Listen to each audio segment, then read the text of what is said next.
The story titled The Song of Corallyn shows that the quietest voice can hold the greatest courage and touch the entire world. Corallyn wasn't like the other mermaids of the Whispering Current. While her sisters and cousins practiced the grand, echoing songs that called the great whales and calmed the ocean storms, Corallyn preferred quiet. She spoke, when she did, in a voice like the gentle trickle of a hidden spring, and she loved to listen. Her favorite place was the border, where the deep blue water met the sandy shallows near the coast. Here, sunlight danced in golden shafts, illuminating a world of soft colors and tiny, busy creatures. She wasn't just listening to the sea, she was listening to the world above it.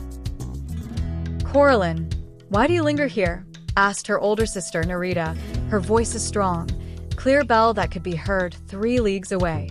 "Come, Mother wants us to practice the anthem of the tides." "Just a moment, Nerita," Corallyn whispered, her silver-scaled tail drifting lazily amongst the sea anemones. She wasn't watching the shore. She was listening to the rhythmic, soft thump-thump coming from the world above the waves. The other mermaids found her strange. How could a mermaid, whose very being was tied to the ocean's voice, prefer a whisper to a song? One stormy afternoon, a fierce nor'easter whipped the waves into a chaotic frenzy. Corallyn clung to a ridge of rock, watching the surface. Suddenly, she saw it, a small, dark shape tumbling wildly in the white foam. It was a small, wooden boat, smashed by the waves. Clinging to a broken piece of the hull was a tiny, sodden creature, a sea finch, a bird known for its brilliant blue wings and its cheerful, high-pitched song. Its wing was bent, and it was barely strong enough to hold on. The waves were threatening to pull it under. Nerita and the others, preoccupied with helping the storm-tossed fishing ships farther out, hadn't noticed. The sea finch was too small, its desperate cries drowned out by the thunder of the storm. Corallyn knew she couldn't call for help. Her whisper would vanish instantly in the roar. She had to act. She pushed off the rock, battling the powerful currents. When she reached the frightened bird, she carefully nudged it onto her shoulder, shielding it with her long, flowing hair. Then, she faced the hardest part: how to get to the safe, still waters of the cove without her hands.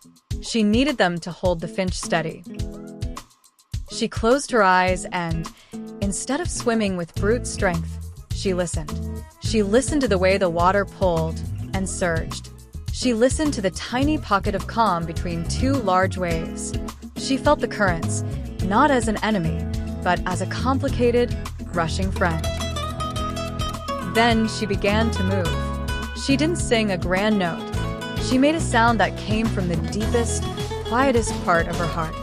It wasn't a powerful song, but a series of soft, melodic hums, a low vibration that seemed to fit between the crashing noise. It wasn't a call to the whales. It was a conversation with the water itself. It was the sound of persistence, of gentle love, and of quiet courage. And as she hummed, she let her tail move in a way that mimicked the current's rhythm, slipping from one safe pocket to the next. The water, as if recognizing the sincerity in her sound, seemed to guide her. Slowly, carefully, she reached the calm of the sheltered cove. For 3 days, Corallyn tended the little sea finch. She brought it the softest seaweed for a nest and tiny, shiny fish for food. She spoke to it in her soft voice, humming her quiet melodies.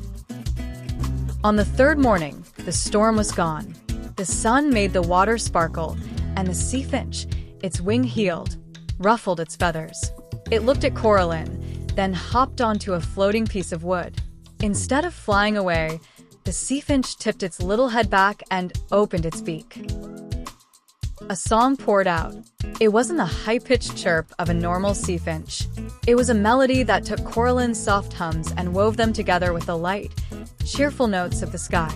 It was a beautiful, unique song that spoke of deep-sea silence and sunlit air. It was a song only they knew. When the other mermaids finally found Corallyn, they stopped. They listened to the bird's unusual song, and then they realized its heart was echoing the mermaid's own. "It is a quiet song," said Narita, a look of wonder in her eyes. "But it is the most beautiful sound I've ever heard." From that day on, Corallyn still didn't sing the loud, echoing anthems. But she no longer hid her voice. She understood that true strength isn't always a booming sound. It can be a gentle vibration that connects two hearts. She learned to sing her quiet songs with pride, songs of healing, of patience, and of gentle rescue. And the creatures of the sea, from the smallest darting fish to the oldest, most massive jellyfish, would often pause to listen to the Song of Corallyn.